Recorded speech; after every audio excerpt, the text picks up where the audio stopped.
The first two things I'm going to ask you is geographically, where are you tuning in from? And then the second one is, what kind of group are you supporting with your charity fundraiser? I love to get a great idea of where everybody's coming from. It's a nice way for the participants to connect with each other. Sometimes people make new friends, and it's a lovely place to hook up with similar type people. I also recommend you hanging out on our Facebook group, Auction Team Talk, and we can continue the conversation offline.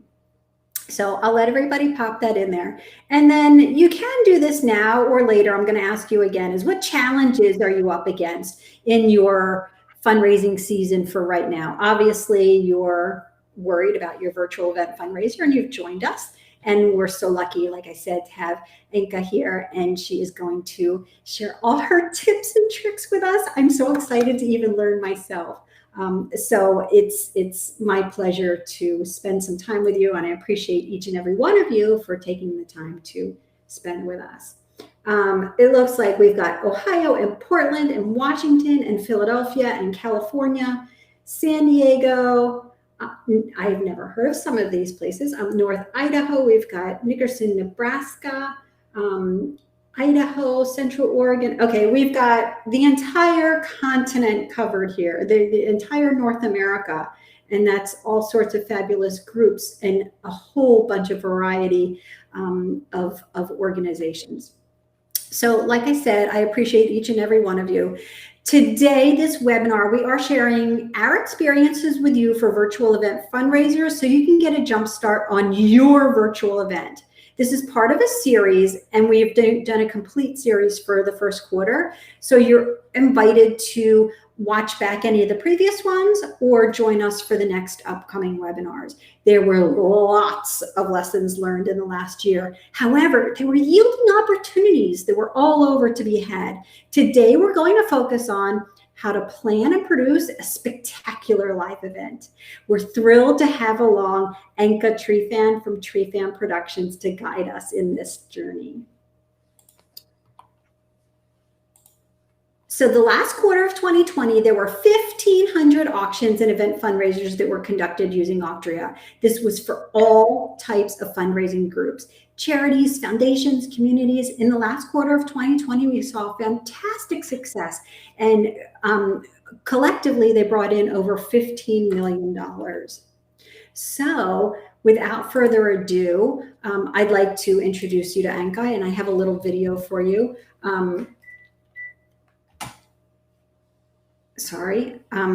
Anca has worked in event productions for over 20 years, has extensive experience and knowledge in the areas of technical productions, event planning, event design, and management. She walks you through the entire event planning process with the highest level of standards to design a perfect and seamless event.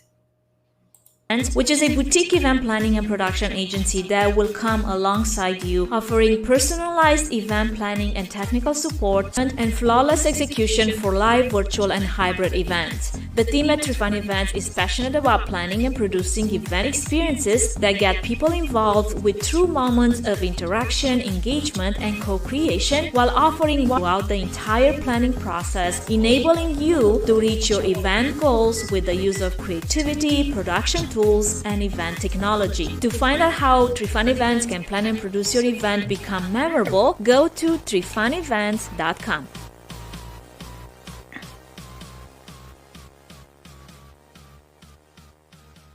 So without further ado, Anca. Well, hi everyone. You see me like moving myself left and right here. We have a few computers going on, and just want to make sure that some of the streams that we're sending are up and running, because you can find us on multiple locations today. Thank you so much for joining us. It's such an honor to be invited to one of Lori's webinars. And those are like Lori's coveted webinars. And the reason why it's an honor is because I feel like Lori and Auctria, there's some of the best partners that you can have, always eager to help, always eager to assist with the online auction platform to maximize the revenue that you raise for fundraising events. And I've been working with Lori for a while, and let me tell you, you won't find a better communicator than Lori. So responsive, so organized. I mean, puts me a little bit to shame, to be honest. So here's a round of applause and a virtual respect to you, Lori and Tracy. You guys don't see Tracy, but she's behind the scenes doing all the work as well. So I appreciate people that put so much work and sometimes just don't get the recognition. So I'm here to just praise them and highlight how important the work that they do is, so that you get all the knowledge and you get all the tools and the tips that there are that will support your virtual fundraising event. Also, Lori, kudos for putting together this webinar. She put together all the slides, and we're running this webinar, as I said, on multiple platforms.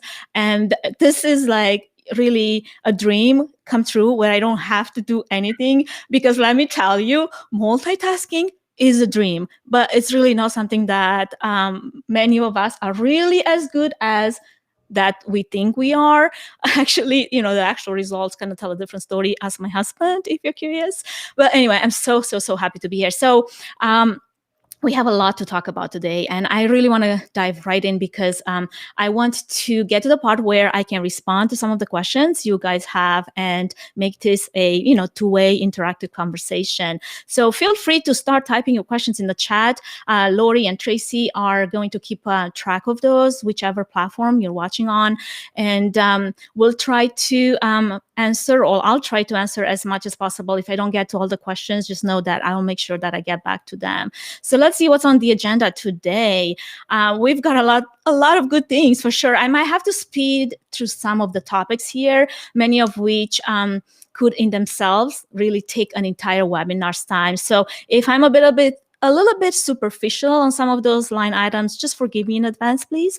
We'll make sure to put in the webinar resource sections links to some of the topics that go into much more detail that I could cover and provide right now. So before we go any further, Lori, give us a quick overview of how we're doing today. Absolutely. So like I said, this is a part of a series, and the next two slides are pretty much webinars in a slide of what we've done and what we're going to do. You've got 4 major types of fundraising activities that you can do right now. And like I said, we have complete webinars. Today, we're going to talk about the actual or virtual event, but the 4 fundraising types you have are your online auction, your donation campaign, your virtual event, and you may pair your virtual event with a live auction. So when you look at it in totality, your mission, of course, needs to be front and center. And if you're comparing this as metaphorically to a smoothie, you want that mission to be the ingredients that go in there, the flavor that binds it all together. So that your fundraising activities are listed on the left there, your auctions, your donations, your text to give, etc. Today, we're going to talk virtual events. And Anca's going to tell you a whole lot about your impact videos, your testimonials, your sponsor placement, and of course, the full show, how you pull it off and you pull it off right. Okay, so quick question for everyone that's in chat right now. How many of you have planned a virtual fundraising event in 2020 and took advantage of some of those benefits listed on this slide right here? What about the considerations that make virtual events successful? If you have to add to the list, by all means, please do share your tips with everyone in the chatting area. This is a learning experience for everyone, and I am a firm believer in sharing tips and knowledge and tools and resources any way I can with anyone that's listening.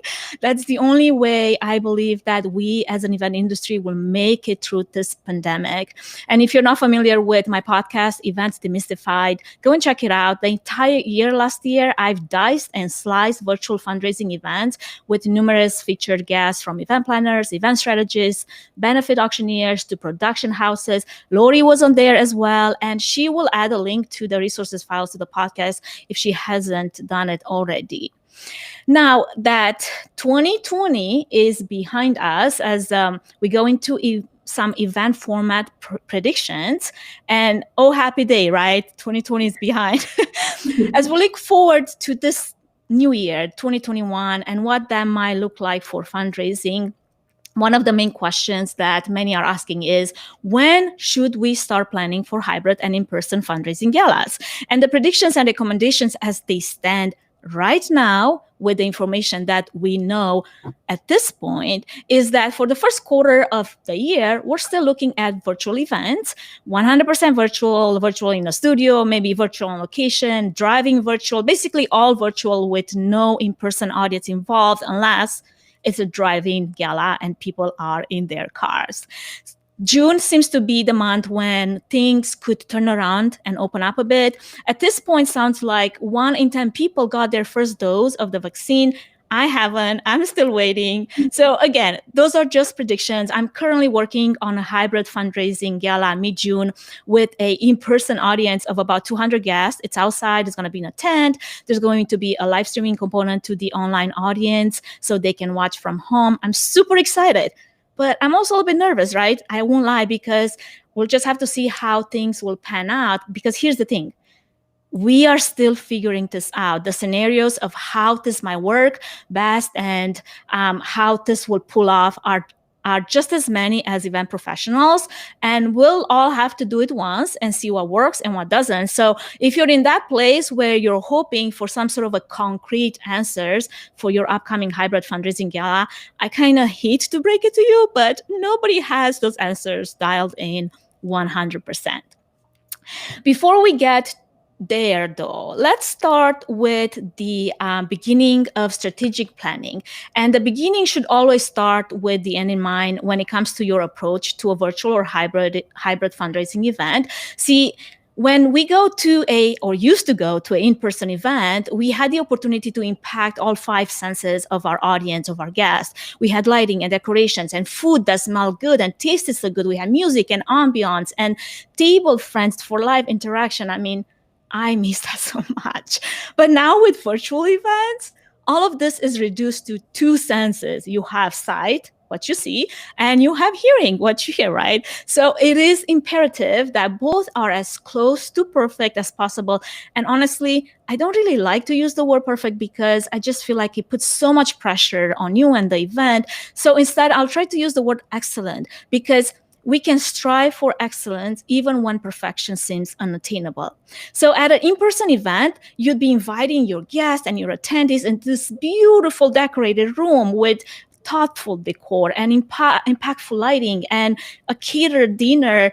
But now we are inviting ourselves into our audience's home, and we are delivering an entire experience within the confines of a screen and the internet.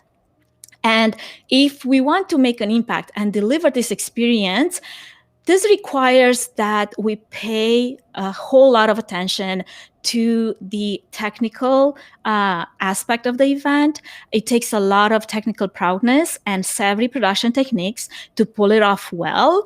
And if you want your event a success, and who doesn't, you have to understand that now you're technology and on the people that are running it. So coming back to the strategic planning for your virtual event, because virtual event options are so varied, and in order to determine what might work and might not, you must start with planning.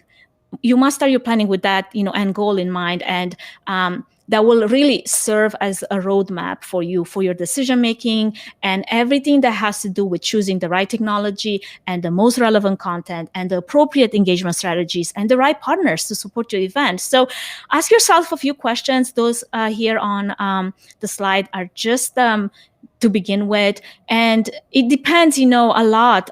Why is format important? Well, it's important. You'll ask yourself why it's important. Because it's important because it will dictate not just the budget, but also the elements of the entire flow of the program and every decision that you're going to make regarding technology and production.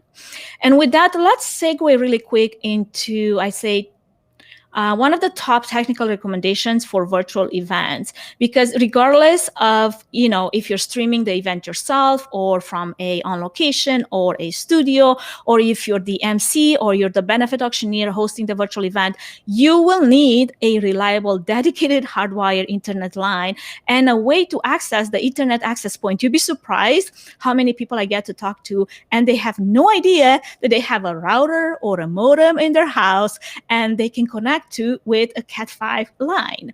And for streaming, one of our recommendations, and we can go to the next slide, is you want your upload speed to be above 10 megabytes. And really, if you ask me, I'm always rooting for 20 megabytes and up, because the more the merrier when it comes to virtual events. You also want to be able to have good quality video. And this slide here shows a internet website that I usually have my clients check before they go live, because what I'm interested in is not necessarily the download speed, which is great, but it's the upload speed. That's the number that I'm looking for. And anything that's above 20 or 30, I'm like, yay, we're good. Anything that's below 10, I start getting nervous and I'm like, oh, this is not going to work out as good as I hoped. And maybe we should pre-record, your remarks or opening or presentation. You also want good quality video. You want clear, undistorted sound, proper lighting, good camera framing, and a quiet, hopefully uncluttered location. Those are just great recommendations and considerations to take in mind. And the truth is, unless you're super tech savvy and plan to do it yourself and stream the entire event yourself, which I respect, and I'll give you a few tips here shortly, you will need to be calling in the professionals, and that could be an event producer or an AV partner to provide you not just with the live streaming technology solution and the streaming platform, but also, the AV production equipment and the support that your event needs. And those could be, cameras, encoders, switchers, preview monitors, teleprompters, speaker monitoring, lighting, backdrop screens. I mean, it's a mouthful of equipment that it requires to pull off an excellent event. An event producer will come with a professional technical team ready to run and execute your virtual event smoothly. And, we'll have a team to support all of that. And most common roles that you'll see here are, technical producer, live streaming tech support, video director, sound engineer, lighting technician, stage manager, camera operators. And when you're thinking of the cost of a in-studio or on-location virtual event, then you're also thinking of all these people that support the event and who's going to pay for their time, right? So again, depending on also your location, you might also have, like an IT professional on call to answer any login technical issues that might occur before or during the webcast. So that is something that I'm excited about, because I see the benefit, and a lot of the people that, I get inquiries and questions are like, well, tell me, what is the role then of a event producer for my virtual event? Well, your event producer really will work with your team and will be an extension of your team to support and help with all the technical decisions and aspects of your virtual event. And they are primarily the technical contact for you as the client during the entire virtual, process, but also the liaison between you and any AV production house, unless the event producer is producing the event themselves, if this is, say, a 100% a virtual event. And they will make sure that, all the virtual event objectives come to life, focusing on bringing your event into this virtual world with a lot of care and considerations. And it will help with every step of execution of this event in a seamless and enhancing way, so that your audience gets the benefit of partaking into something that they're proud of. Your sponsors, your donors, your supporters, then they can say, oh man, that was one of the best events I've ever attended. And we know there's so many virtual events out there, and many people call it different things. And every time when somebody calls, a Zoom meeting, a virtual event, I cringe a little bit.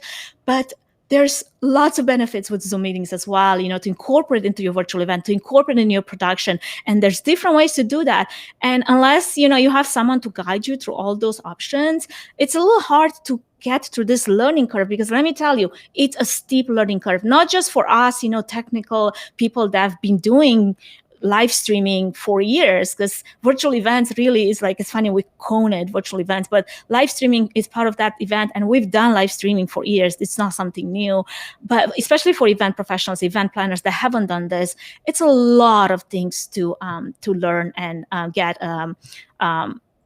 some expertise on. Let's go into the next slide, which is talking a little bit about key recommendations. And when it comes to fundraising, really, I'm not going to stay long here because Lori can provide you with a lot of resources, and you can expand your fundraising efforts by just watching all the webinars she's been putting out there. They're all listed on the platform. One tip I will add here is every content piece that you share live should be certainly, absolutely 100% followed by a call to action for donations. You see how many times that doesn't happen, and you have this beautiful content, and they're like, so now what? It's like, make sure you have a call to action with your fundraising. Going into content, where in-person events can draw attendees with either a unique destination and the promise of networking, virtual events must rely heavily now on content. And for virtual events, planners must decide how to provide this content. And someone once said, if engagement is king for virtual events, then content is queen. Wait, did I say that? I don't remember. I feel like I contributed to a blog post on this topic a little while ago. I should go and look for it in some archives and post it again because it's just as relevant last year as it was the year before as it is this year. So when it comes to content, really, what you want to do is create content that is short and sweet, that inspires and captivates at an own at-home audience that can easily be pulled into, Netflix is right there, and the tab can be so easily closed. They don't have to walk through a foyer. They don't have to walk out of the ballroom through some doors, everyone watching them leaving. They just have to close the tab and they're gone if, what you delivered, the content that you provide, is not as engaging as you hoped it would be. And some ways to do that is I see so much impact with short testimonials, impactful storytelling clips of the great work that the organization does. Because if you're fundraising and you're impacting your community, people need to know about that. And you need to sprinkle, those testimonials throughout your event with a call to action. And also in between ask levels, I've seen that capture the attention and generate the interest and ultimately, open the wallets, which is what we want to the final thing to be. This is also where high production value that is assigned to your event will really pay off by the use of overlays and lower third graphics and tickers, and gives the opportunity for you to promote your sponsors and auction items and connect your audience to the mission. Going into engagement, because let's be honest, another crude reality of virtual events is that face-to-face engagement that suffers. And there is no way around it. Virtual events will never be able to offer the same level of face-to-face interaction as in-person events do. But that being said, there's ways to make that engagement successful, and it does take some careful planning and I love to call chat moderators, to call them chat cheerleaders, because you want to have your audience, and I think we have a chat cheerleader, Tracy, in our chat today. We want to have, the audience engaged, and we want them to feel like they're heard, like they're there, like they matter. And you have different ways to do that with, the chatting features, the social media feeds, your designated unique hashtag that you can use, and you celebrate your donors and you thank your sponsors, and you have ways in which, have those watch to give different giveaways sprinkled throughout the event. So those are, again, there could be so much to be talked about this. I can't stay a lot on this because really want to get to the next the beefy thing of our presentation today. So I'll move to the next, slide, which is the program, because the day of the event, this is another way where you can, with the use of technology, take advantage of what's at your fingerprints. So before your event goes live, do use those 15 minutes of pre-roll. Sometimes they're 15 to 30 minutes, and consider, uploading some sort of a slideshow with images and registration instructions, but also highlighting your auction packages so that not only do you give people a buffer time to be able to log in, test their devices, check, if they have good sound and they can, their internet is up to speed and all that. But also you give yourself a little bit of time to make sure that all the last minute things, and there's always some last minute things, are all ticked off. And when it comes to going live, I would say, try to keep your program short. I mean, we're really trying right now to keep this as short as possible so that we can get to the questions. And I know how hard it is to stay on time. Okay, we have run-off shows and we have scripts and we have minute by minute, and we try to follow it, and we go and rehearse those transitions like tightly to make sure that we stay on time. What we've noticed is if you go a little bit over time, really the attention span of someone that watches is about 20 to 30 minutes, and they kind of drop out after that. But again, it depends a lot on your supporters. It depends a lot on the engagement that's generated during the event and the content itself. I just finished a virtual fundraising event last weekend, I think it was Friday, and we had about 200 logged in viewers, and we don't know really how many watch parties were going on. We don't really know how many people were in front of a screen. We just know how many people were logged in, right? And from beginning till the very end, all of those numbers were like up the whole time. They never dropped. And it was quite fascinating to see how even after the stream ended, the screen was black, 50% of the people were still there, like hanging around, chatting away with each other. I mean, it was amazing to see that. I was so impressed by this organization's supporters because you don't see that often, So with that in mind, I would highly recommend involving people, even like in your chatting, the moderators, the cheerleaders from your own organizations, because those are the people that know your audience. Those are the people that will be able to talk to them and actually recognize names and be able to be personal with them. And okay, let's go to the different types of, I think that's it for that slide. There's more that I could talk about it, but I'm just like looking at my timer and it's flying. So what kind of virtual fundraising events have been done so far, or people are looking at doing? Well, some of the ones I've been involved with, and I've been involved with quite a few. I think in 2020 or about 60 some. And I'm not saying this as a brag moment, because that's the last thing I want to do, is really to know that we're constantly trying new things, learning new things, and having the opportunity to work with clients that are flexible and open to doing those things. It's such an honor. And even like working with auctioneers that I have here a picture of Kelly Russell, and she's one of my favorite auctioneers, that she has a whole studio at home, and she produces most of her fundraising events from home, something like you would call it 100% virtual. And those could be live or pre-recorded. And the way you could tell, if it's live or if it's pre-recorded is if the on-air host, or the auctioneer will thank pre-arranged donors or will thank donors that are giving in real time. But other than that, really, there isn't, obviously you miss a little bit of the engagement and the interaction, but there's definitely a place and a time for either a live or a pre-recorded 100% virtual event. And we also have on-location virtual events. And this is something where I see the benefit. If you have a wonderful,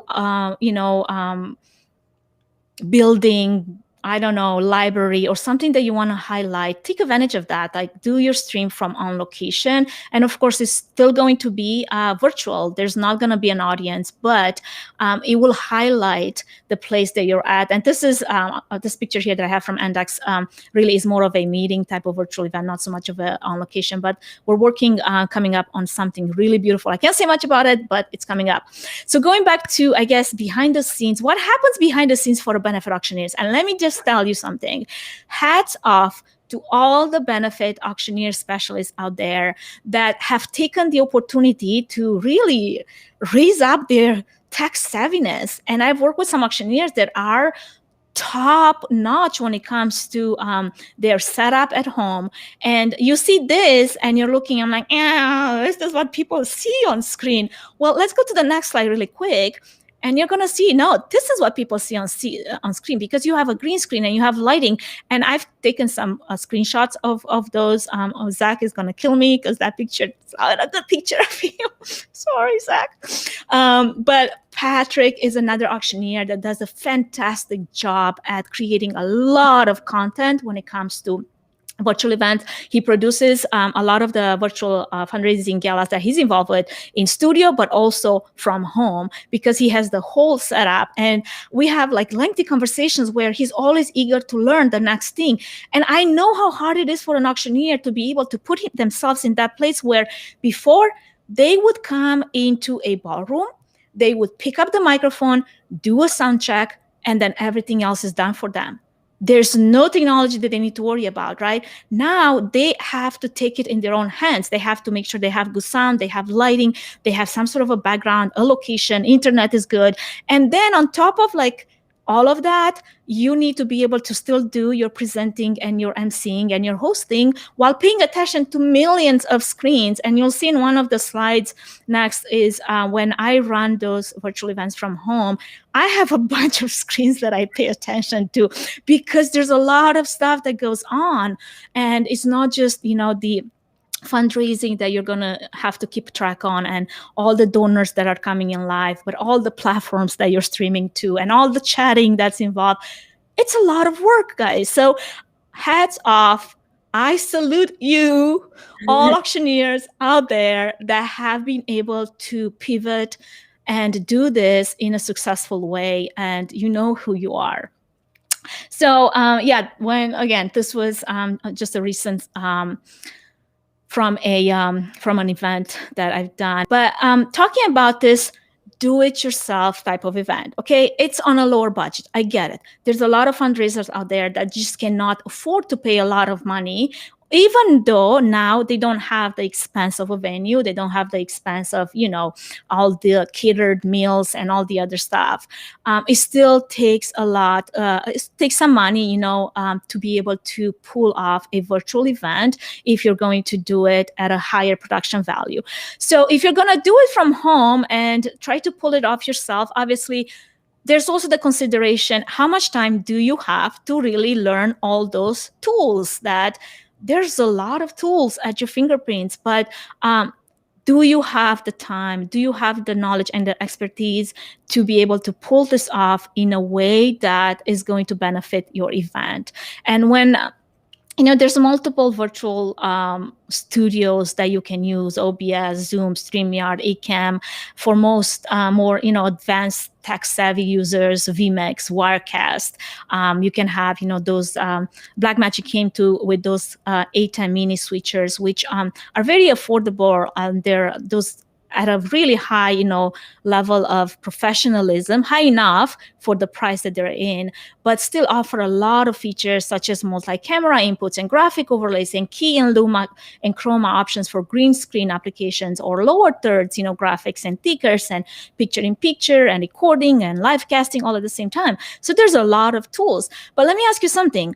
If this is the only time you're going to use these tools, is it worth your time investment in any of this, right? Why not just have someone do it for you? So you'll be, and give and take, you'll have to be a consideration that you take in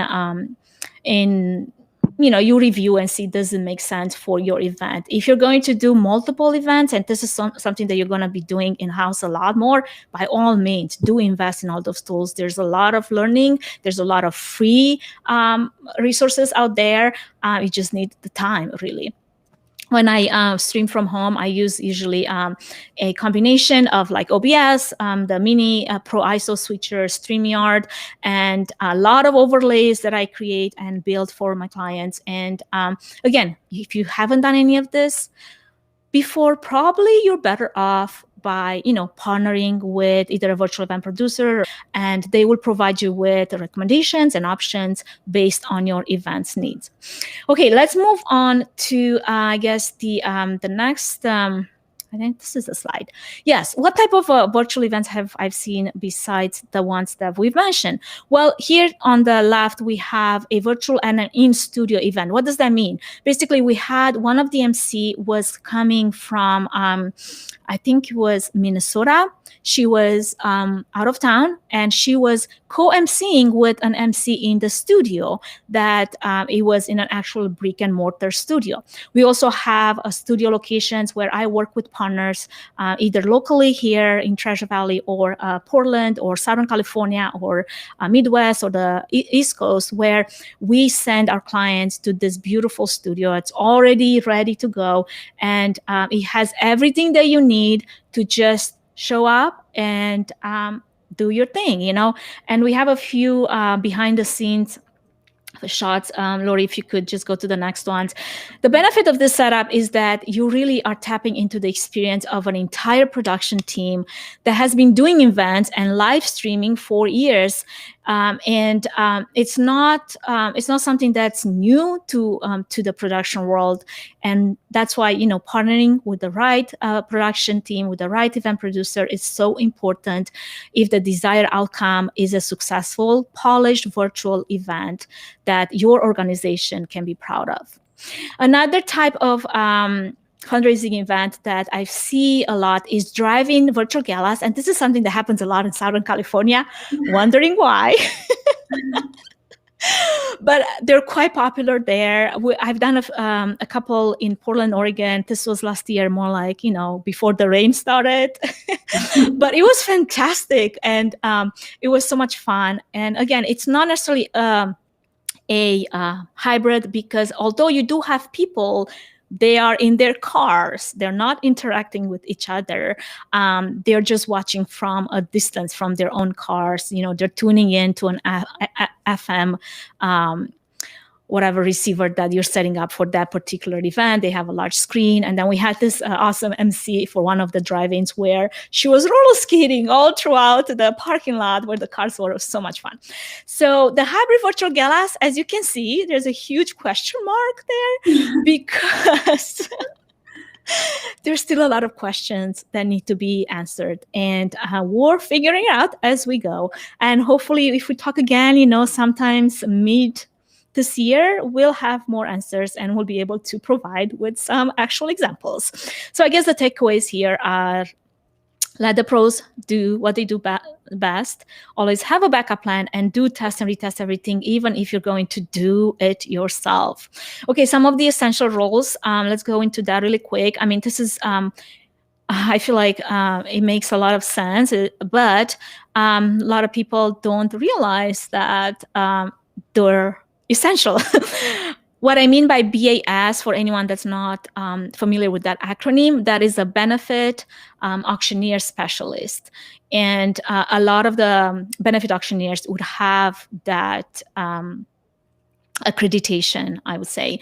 And it's important. I feel like a lot of people, now that you don't have the type of virtual, in-person event where you have, an auctioneer do what they do best and calling numbers and speaking super fast and doing all those magic things that they do, on stage, still they are an experienced, talented resource that you should tap into, because not only are they able to guide you through the whole fundraising process and the whole, structure of what your event should be like and the strategic planning behind it, but they're able to be that, the eyes everywhere. Like I have 5 different screens and I'm trying to keep track of everything. Thank you, Lori, for running the slides, because I'd be lost right now trying to put together 2 words that make sense. So keep that in mind. When it comes to the technical production roles, as I mentioned earlier, there's a lot of people behind the scenes that you might not know that do a lot of work, and hence why, virtual events still cost money. It's not free to put on a virtual event online.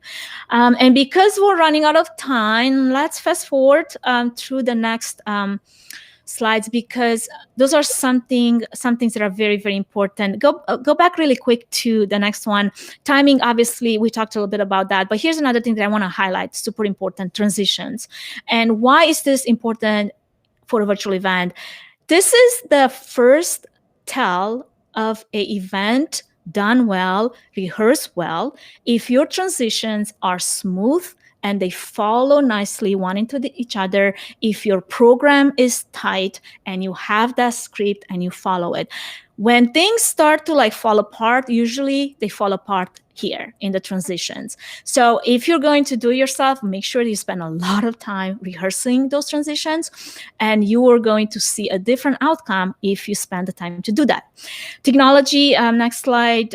We talked about, obviously, you're going to have different platforms involved. You know, it could be a registration platform, the online real-time meeting platform, the live streaming platform, the watch party platforms. I mean, there's a lot of platforms that can work together and can be integrated to produce this virtual fundraising gala that you have in mind.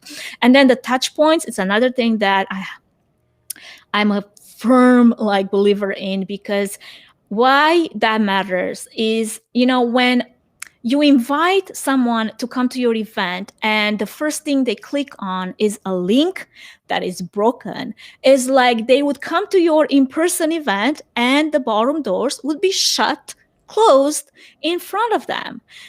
And nobody wants to feel that. Nobody wants to experience that. So make sure when you're mapping out the touch points that your online audience is going to take, from the moment they register to the moment, you know, the checkout, you walk that and you make sure that every single one of those steps are well thought out and the links work.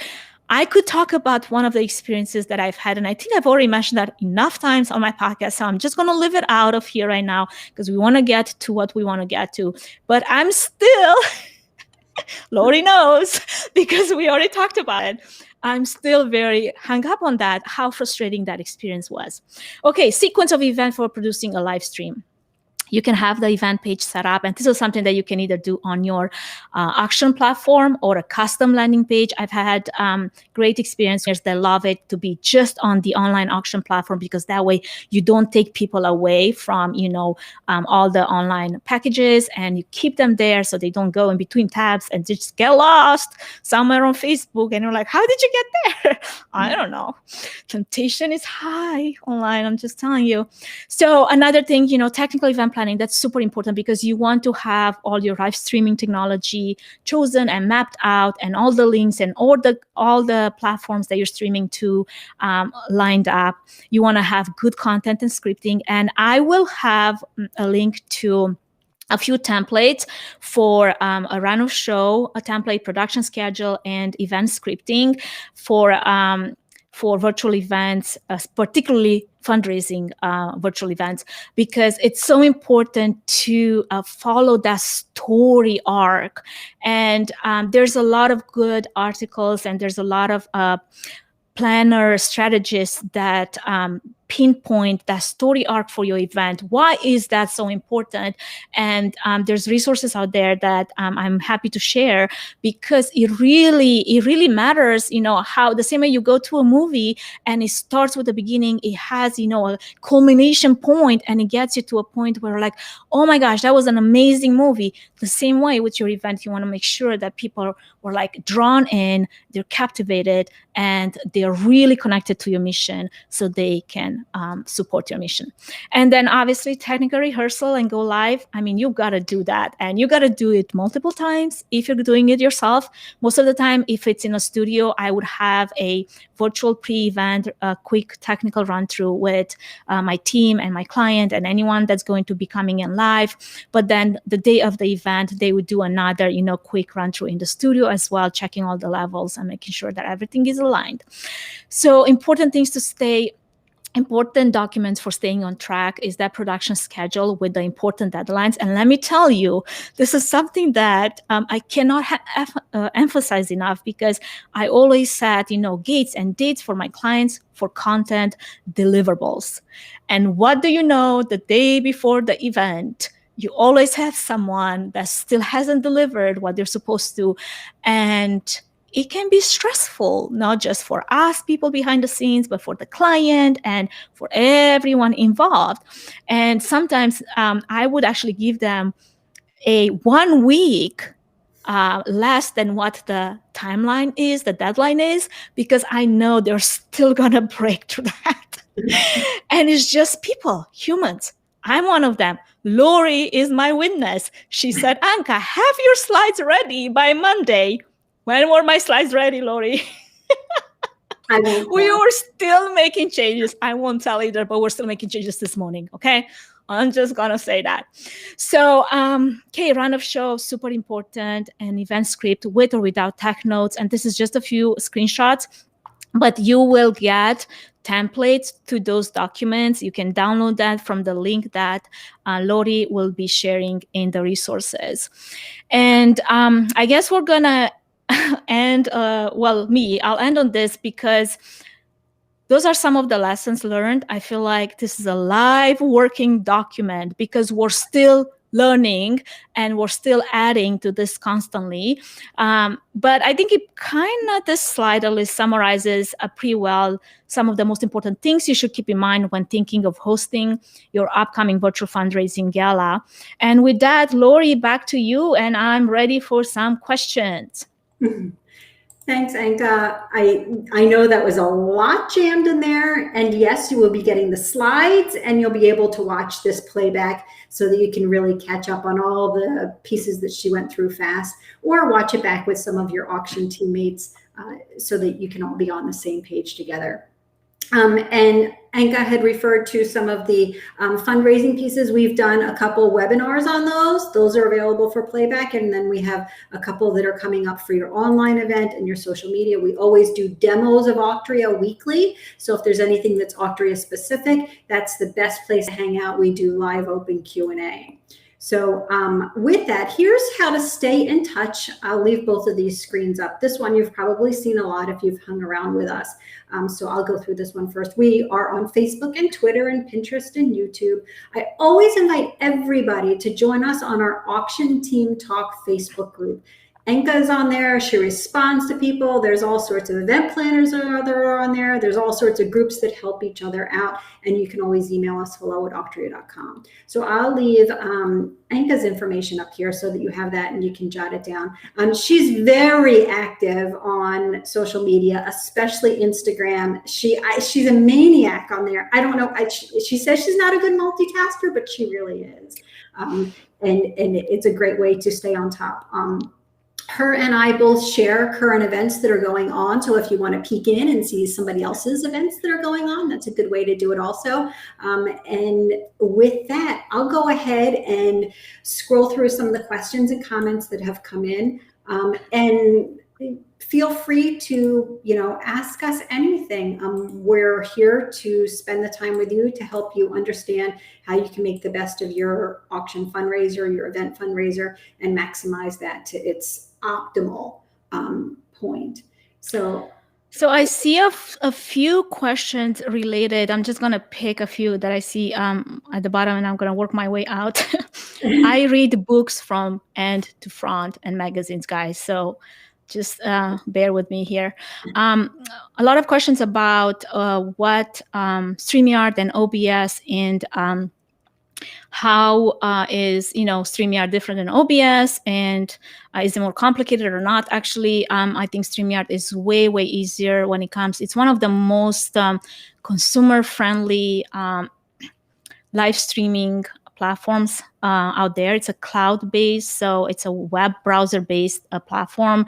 And the same way you would say bring people into a Zoom, you can do that in StreamYard with the added benefit of importing a lot of your videos, your slides, your title slides, your overlays, your tickers, your content, all of that you can use with StreamYard, whereas with Zoom, you don't have the ability to add to the production value of your event with some of those graphics that I'm a firm believer in, because it gives you that visual. Like when you look, watch some, like let's just talk about the Super Bowl, right? There's always things that happen on the screen. There's always stickers. There's always lower thirds. There's always things that fly left and right because we're used to that. That's something that it's already in our mind, and we look for things like that. So, it's something that TV stations and broadcasters have used for years. They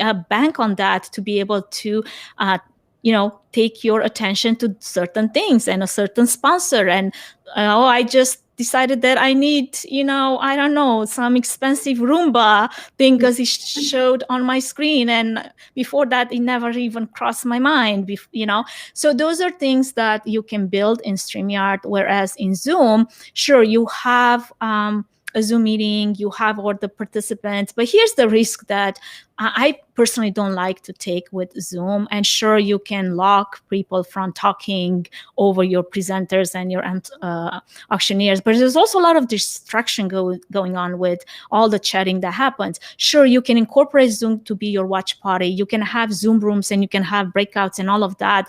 But when you're doing the live streaming event, you're bringing them to that main stage, and that main stage is the live stream event, and you just want to have them focus on that one thing. And I know there's auctioneers that truly are doing well in producing their events via Zoom just for like the live bidding, so they have that almost like in a ballroom interaction. But then at the end of the day, I'm also thinking you're going to have to do a lot of labor and time spent in chasing those, the donations that were promised, but there's no credit card attached to them. Whereas with the platform, like Auctria, when you committed an amount, you know that amount is coming out of your bank or your credit card statement or whatever.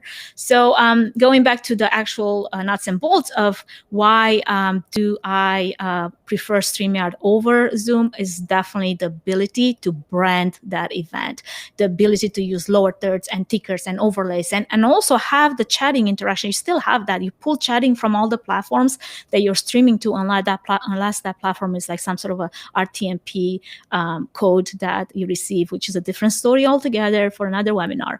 But like say if you're streaming to Facebook Live and you're streaming to YouTube and all the other places, you receive live chatting, and you can even put it on the screen if somebody had things to say. It's super fun.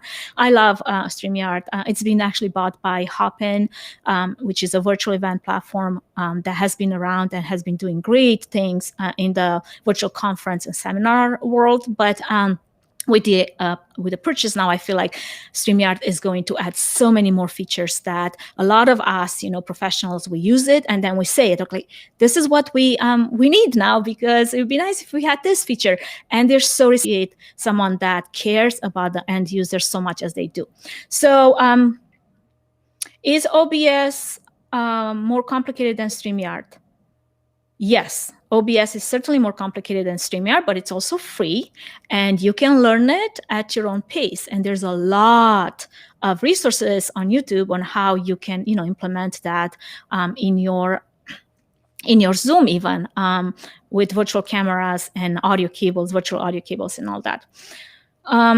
Lori, is there another question that? Yeah. There was a question where some conversations were going back and forth amongst some people talking about pre-recorded elements versus live, and you need StreamYard OBS in that environment. Can you touch on that a little bit about, because you talked about transitions and making the transition smooth.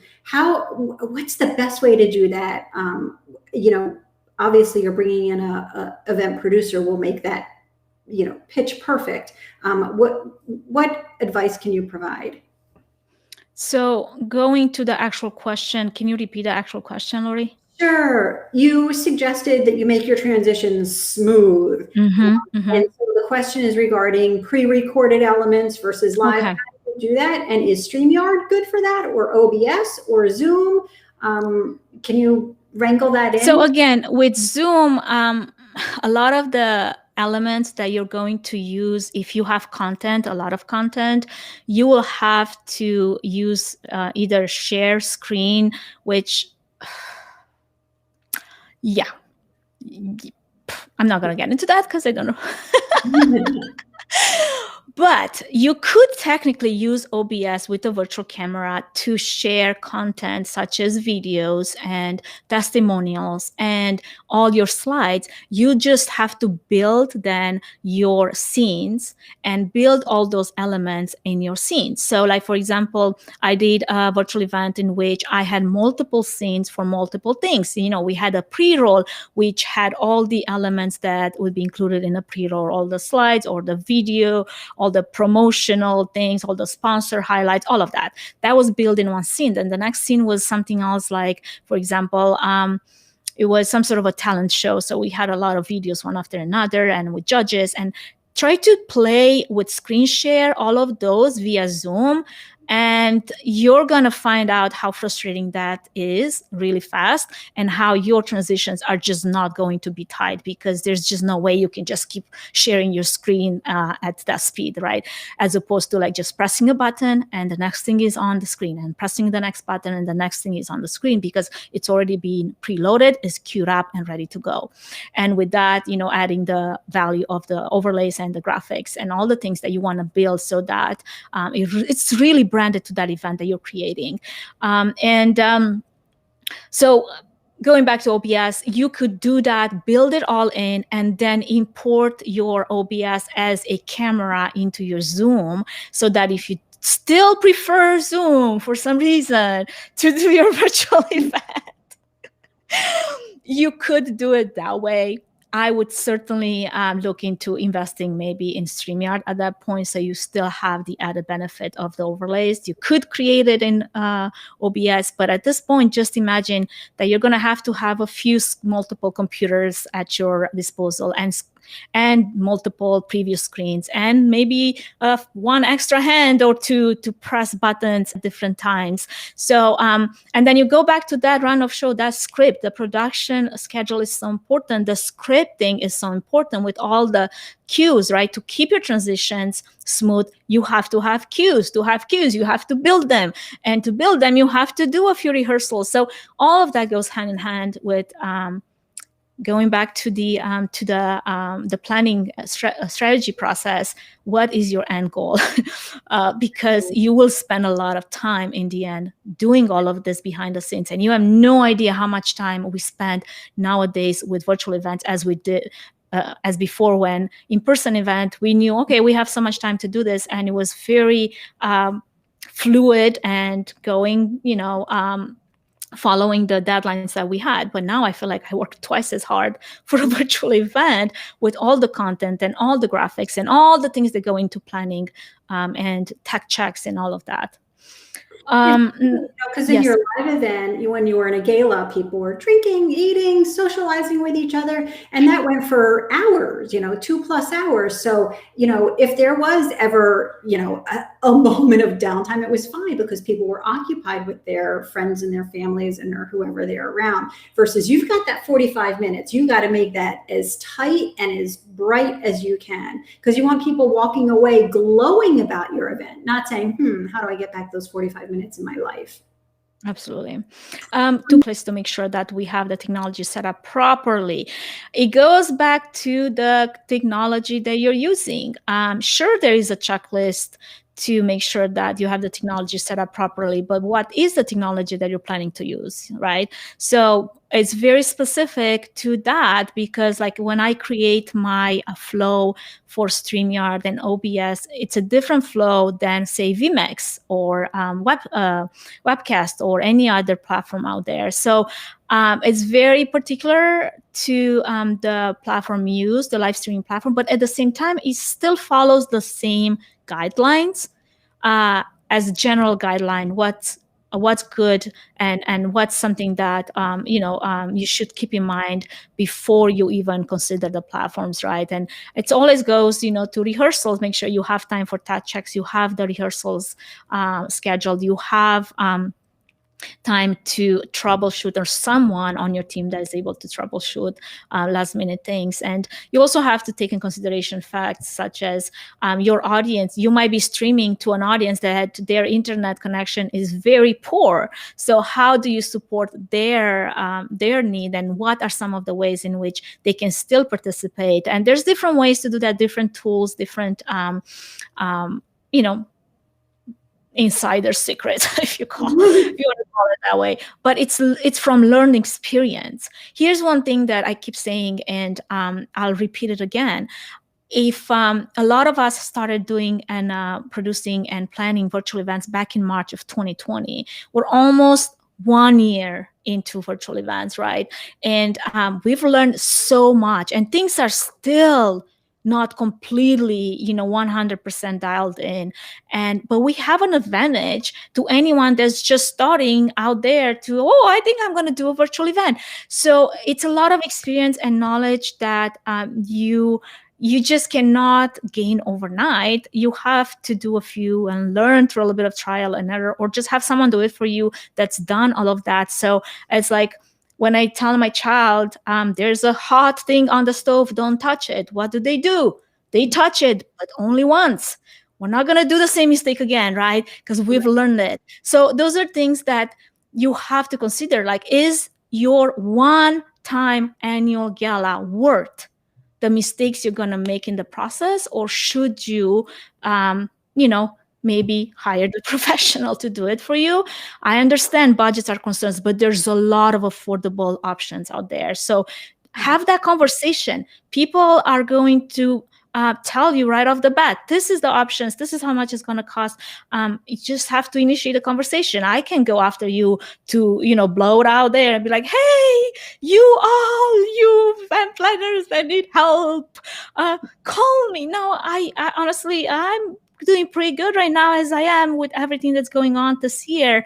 But I would honestly 100% offer you my best tip and recommendation, even if I can do your event, because my date might be booked. So do keep that in mind and reach out to people that have done it for a while, because they will help you. They will give you advice and support. And going back to, some of the questions like, how do we integrate Auctria into the live stream? There's so much good information on the Auctria website, how to do that. Auctria has been doing live streaming on their online page for like how many months now? 9 months, 10 months, maybe even longer. Yeah, it was back in the summer. We added an availability where you could put a pop-up, and as long as you're doing to YouTube or Facebook Live, put in that URL and somebody can pull that up right on their event page. And all of that is accessible. Here about integrating texting or on-the-spot fundraising event on Zoom. That came in from Barbara way up at the top. So with the Auctria platform, you can your emerald or your diamond includes text to give on it. So we have seen some groups do a virtual event only, all nice and pretty, talk about their mission, and then just have text to give running at the same time. And like Anca was talking about, with text number down at the bottom the entire time, give them a call to action, text in the word donate, DONATE, and a dollar amount, automatically gets processed, and then they get a payment link. So the overlays and the tickers, she flies through them so fast. But Anca, can you just expand upon that a little bit more as to how valuable that information can be for people? For the tickers and the overlays and the graphics, yeah. We use that a whole lot on our virtual events. And we actually, Lori and I went back and forth on possibly sharing some YouTube example videos, and we ended up not deciding against, but we will have those in the resources just to give you an overview of what that might look like, because I think visually people learn things so much better, and it makes sense and it clicks, and they're like, oh, I know what you mean now.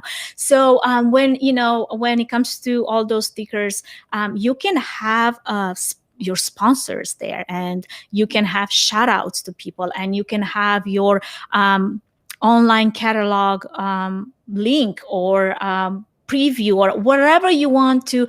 It's just like that news TV casting broadcast that you're watching, and you see things happening, and you're eyes are drawn to the things that are moving on the screen. So you will pay attention. So if there's a shout out to someone, or if there is a draw attention to call to action, or whatever it is that you're putting on the screen, all of those things we are building in our scripting, and they are queued up very much by the minute, where they need to go, when they need to go. So when the auctioneer says, here's the text to give, and they point whatever direction that's going to come up, that thing is going to come up. The next thing could be where like, here's the text to give, and crickets. Nothing happens, because you're like, yeah, we couldn't pull that off, and sorry. You're going to have to guess. Or you're going to have to remember, because I'm just going to spit it out in numbers, and some of us cannot capture that if it's just said, because we're visual learners, and when we see, we get it. When we hear it, well, that's left, kind of in the air. So that's another way to bank on that production value that you can add to your event, which again, not speaking against Zoom, because I do a million Zoom meetings and I love Zoom. But when you turn your Zoom meeting into trying to call it an event, that's when I have a little bit of a, okay, snap out of it, Anca, but you know what I mean. So, Right. Yeah, let's go to the next question. Yeah, there's a question from Christine, and I'm just putting it out there because I think she was asking this from the community, and it probably floated up to the top. She was curious as to what are some fundraising goals using the type of virtual fundraising depicted here. How many in our community are raising 100K with a video and a Zoom? And I think she's really asking that to the audience here, so I'm just repeating it again in case anybody wants to chime in based on what Christine was kind of looking for from the group. And just to chime in really quick on that, because I have a few case studies where we have raised with multiple events over 500,000 online. And one of the most successful ones has been last fall, where yes, they did do a lot of marketing prior to the event, and during the event we raised about 350, 360 or something, and then post event. And here's something that I'm going to say, because I kind of skipped through that and I feel like it's so important, going back to having a high production value assigned to your virtual event, so that you can leave it up there on a custom landing page, somewhere on your event page, as on-demand content that people can go back to at a later date and still watch and still engage. And this particular fundraiser has raised over $1 million past the live event, just by enabling and sending people and marketing that on-demand post-event content. Basically the live event that happened was now an on-demand preview replay available to anyone that couldn't make it the day of the event. And they were able to raise through donations, even though their online packages, probably some of them sold or some of them closed or whatever, how they set it all up. They raised incredible amounts of money, and to the point where we were all faces dropped, because we didn't expect that. We didn't really bank on how important is how that power of the replay, and how important is to make even your program flow and the elements that you use in your program, keep that replay in mind as well, so that somebody that can make it the day of the event, but they can make it the next day and watch it in replay, they can still, even though might not be able to engage live, they can still take as much of what you shared and all the content that you provided, and still be able to be touched in a way that can donate towards your nonprofit and fundraiser. There's a question from Mary. She says, with being online for the second year, she must have been right in March. Sponsors are asking about new ways to be recognized in an online event. Any ideas or new elements they can capitalize on being online for major sponsors? I'm curious. Let's see if you don't mind putting it in chat. What have you used so far, just so I don't repeat myself, I guess. Let me take a second here to pause and talk about the Auctria piece of it. Okay, do it. Yes. You have your sponsors catalog that you can have online, but you can also put your sponsors catalog or a sponsors row on the header or the footer of your website. That way it shows up on every single one. So if you're doing some high-end premium sponsors that you have 1 or 2 or 3 and you want them to have additional exposure, that would be a good way to pump that up also. And I know, Anca, you've talked about sponsors in your pre-roll where they'll give you some videos in advance. Is that correct? That's right. So we do that a lot, the preview, where and even like in, the same way you would use the short testimonials, sprinkled in between ask levels and sprinkled in between program elements. You can do short promos that like even a sponsor could be introducing the next element in the program and, give them like a little bit of airtime. And I mean, it shouldn't be a 5-minute thing. Let's keep it 1 to 2 minute stops, right? But that little break in the program, 2 minutes is long for a sponsor. Even 2 minutes is long, right? But if you're going to do the introduction, right?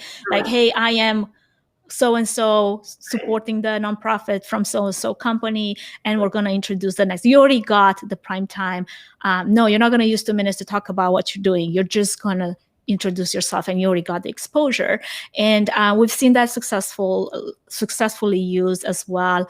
So giving them a little bit of that prime, and there's different levels. You're going to have to build different tiers for what they get for, based on how much they support and give. So if you're at, first tier, maybe you're just going to be mentioned in the pre-roll PowerPoint slides that, has all the sponsors. And if you're going to be tier 2, we're going to have some ticker at the bottom of the screen. And or if you're tier 3, you're going to get that, live, maybe not really live, pre-recorded segment, of you introducing the next element in the program. So there's a lot of strategy that goes behind that. I feel like that's certainly a very important element of a fundraising event, because that's what pays for a good production for your live streaming event. And that's what pays for everything that happens before you even go live, right? So there's another, I feel like Patrick had something shared in one of his webinars, and I mentioned Patrick just because he's a fan of Auctria and he always shares different ways, and he's also a big supporter of incorporating different sponsor elements within the event based on those different tier levels, but also giving them, he even made like this graph, not a graph, but more of a column type of description. Okay, this is what you get for this, and this is all the other things that you could be like shout outs and multiple ways for you to be recognized. He's got a slide somewhere, and I was trying to look for it, like to see if I found it so we can put it in the resources, but I may just have to send it to you, Lori, later, so you can share it. Sure. There's a question from Deanna. She asked what software we're using now for this seminar. So this one is actually a little different. This is a webinar. I'm using Click Meeting because I wanted to be able to post the information in advance. I wanted you to be able to register. I want to be able to have your email so that I know that you hung out with us. I also want to be able to email you back out the slides. I want to be able to email you back out some of our future events. So this one is actually a webinar program that we're using.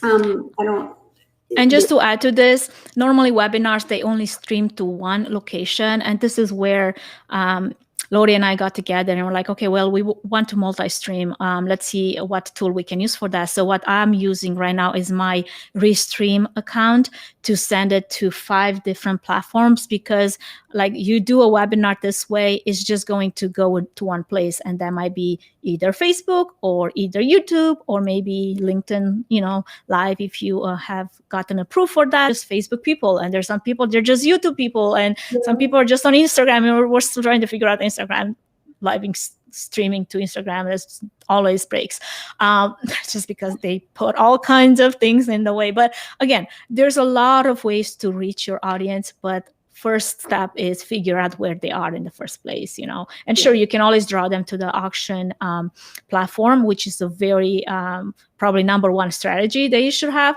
But for example, there's people in places, rural places, that their internet is just subpar and you want them to participate. The benefit of using something like YouTube streaming or Vimeo streaming is both of those platforms would adjust the quality of the stream based on the receivers. And, so if you have really bad internet, it's going to be 320p. You're going to see something like this, but you're still going to see something, as opposed to nothing. And that's exactly what the next question was from Susan. What do you do with people with slow internet connection? There's a lot in North Idaho. Yeah, so that's where you have those strategies in place where you want to multi-stream to different places where you give them, like, for example, for any of the streams that I plan and produce, we have a backup link to a YouTube, unlisted YouTube, that we only share with somebody that would have issues of that nature, so that we take them off the bidding platform or whatever custom landing page if they need to go somewhere to be able to still watch and participate, and do it from YouTube, or we send them a Vimeo link or something, whatever, how the stream has been, planned and scheduled to begin with. Right. And there's a note here from Tom, and I think I saw this earlier, so I apologize for skipping over it.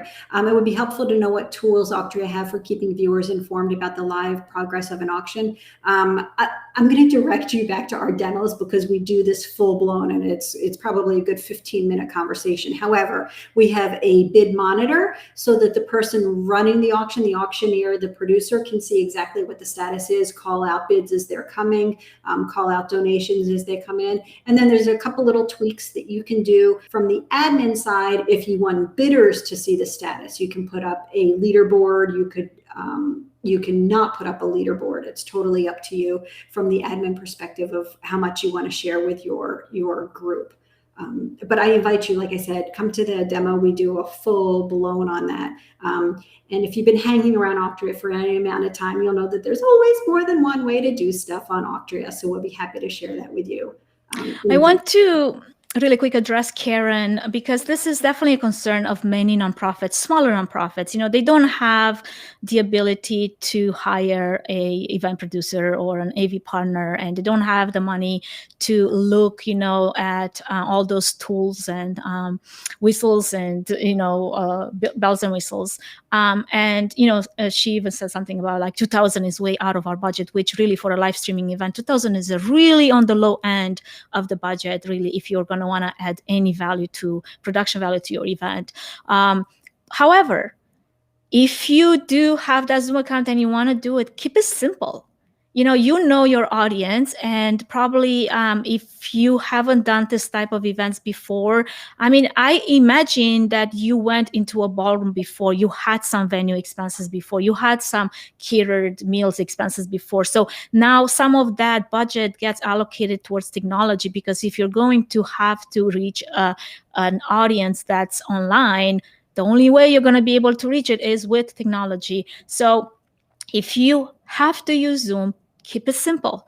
Try to create that program flow with Zoom in mind, and don't have a lot of content and don't have a lot of things that are just going to complicate it.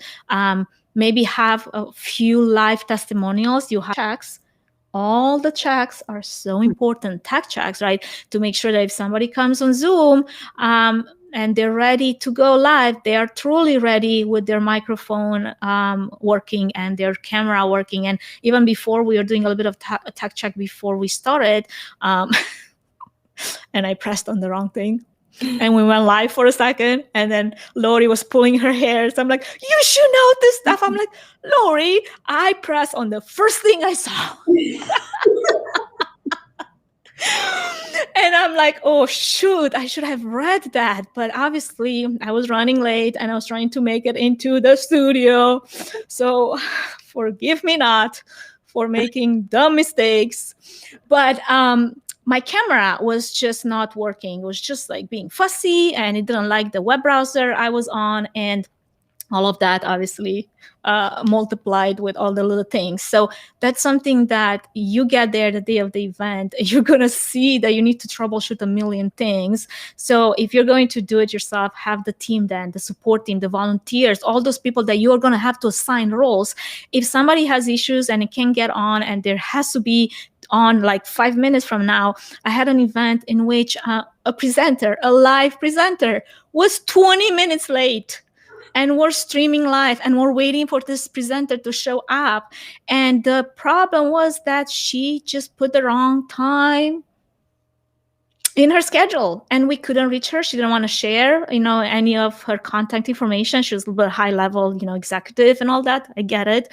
But then we're like, we're here and we can't go on. So we're just going to keep playing the same slides again and again until they'll show up. So things like that happen all the time to the best of us.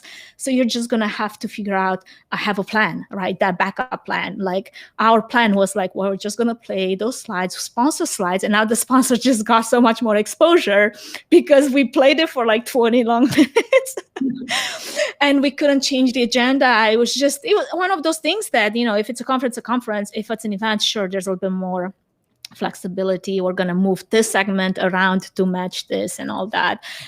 You run into virtual event conference platforms where they are so strict about when you start and where you end. If you go 1 minute past, you're going to get shut off in the middle of your stream. And if you don't build buffers and times and checks and all that, it's a lot to for sure think about. But go small, I guess. Super long answer to a super simple question. Go small and simple.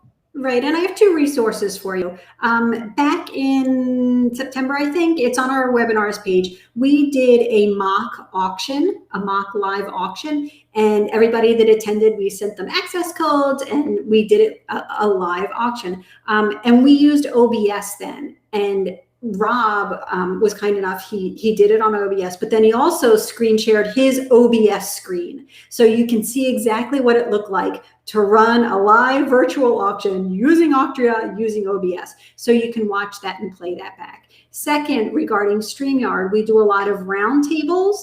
Auctria, in fact, Anca was on one of ours a couple months ago, and I have a couple more coming up. Those are on our Facebook page, and you can see how we did the overlays, how we pulled in the comments, how we responded to them. So those are 2 areas that you can watch back some idea and get some ideas for what those kind of look like. And I see a question coming in about recorded music. I'm not sure how much time we have. Is this the last question we can take, Lori? Where are we on time?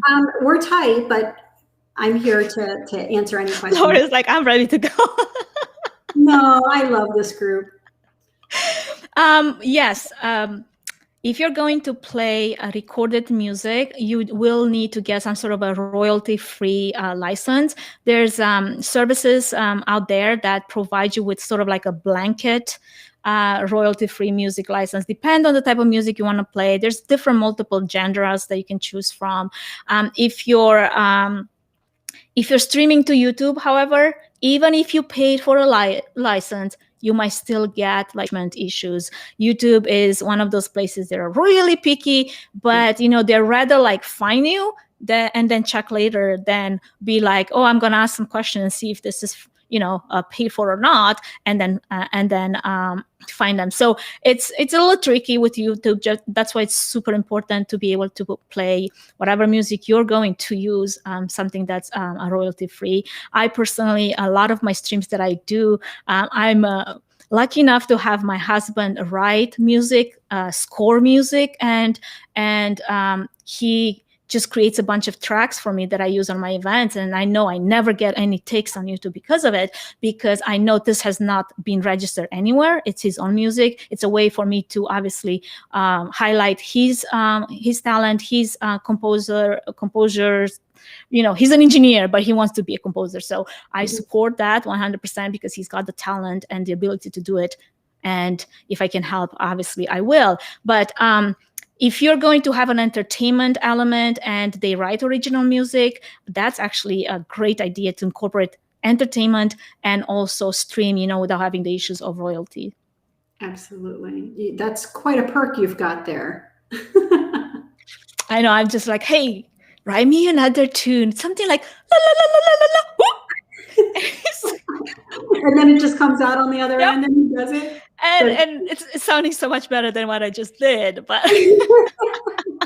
well, that's the thing. When I do something on StreamYard, it looks like this, but when you do something on StreamYard, it does look like a symphony. So, well, that's why everybody's got their own type of skills and expertise, and if we can, support each other, let's do it, and let's learn from each other and get better, whatever we need to make this work well. So I don't know if this is all the questions we got. I'll give it like the auctioneers say, we're all closing in 5, 4, 3, 2, 1. I just did a little dot somebody is typing, so I'll make sure. Oh, it looks like a couple thank yous are coming in. That's wonderful. That warms my heart. Like I said, follow Anca on her social media. She always has a plethora of information on there. And then join us on the Auction Team Talk page if you want to tag her on it. If you have a question, she'll respond back, email, and we can always coordinate if you need anything on the help side. Well, thank you, Lori. This was so much fun. As you can tell, I was having probably a little bit more fun than I should have for a professional, but really it's a joy talking to Lori. You guys have no idea how much I love her. And I hope you got what you came for. If you have questions, do reach out to me, email, Instagram, Facebook, whatever you choose to do and engage in. Check out the podcast. There's a lot of good information that's shared there. And do know that I'm super responsive by email. Communication is one of my number one pet peeves, and I try to get back to people in a 2 to 4 hour time frame, just because I like that to be done onto me. So yeah, if you have multiple questions that are still sort of like you're unsure about, to get back to me, or put it, whatever you're going to send it that I can get it, I'll try to respond. Awesome. Thank you, Lori. Thank you. Everybody have a great week.